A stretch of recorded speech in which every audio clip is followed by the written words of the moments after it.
નમસ્કાર મિત્રો, વિડીયોમાં તમારું સ્વાગત છે। જી હા મિત્રો, અત્યારે હાલ મોટા અને મહત્વના સમાચાર સામે આવી રહ્યા છે। તો મિત્રો, સમાચારમાં વાત કરીએ તો હાલ તમામ વાલીઓ માટે લાલબત્તી સન્માન કિસ્સો સામે આવ્યો છે। તેલંગાના ખમ્મક જિલ્લામાં એક હૃદયદ્રાવક અને વિચિત્ર અકસ્માતમાં એક માસૂમ બાળકે જીવ ગુમાવ્યો છે। શાળાના સમય દરમિયાન બનેલી આ ઘટનામાં સૌને હચમચાવી દીધા છે। માત્ર 6 વર્ષનો વિદ્યાર્થી જ્યારે હાથમાં પેન્સિલ લઈને દોડી રહ્યો હતો ત્યારે તે પડી ગયો અને પેન્સિલ તેના ગળાના આરપાર નીકળી ગઈ હતી। જી હા મિત્રો, આ ગંભીર ઇજાના કારણે હોસ્પિટલ પહોંચતા પહેલા જ તેનું કરુણ મૃત્યુ થયું હતું।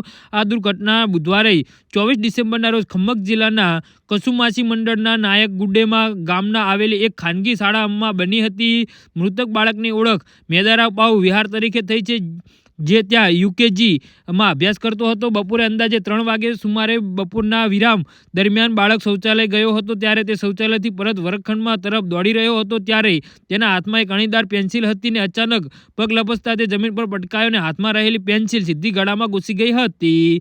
જી હા મિત્રો, તો આના વિશે તમારું શું કહેવું છે તો નીચે અમારી કમેન્ટ બોક્સમાં જરૂરથી જણાવજો અને અમારી યુટ્યુબ ચેનલને સબસ્ક્રાઈબ કરવાની ભૂલતા નહીં। ધન્યવાદ।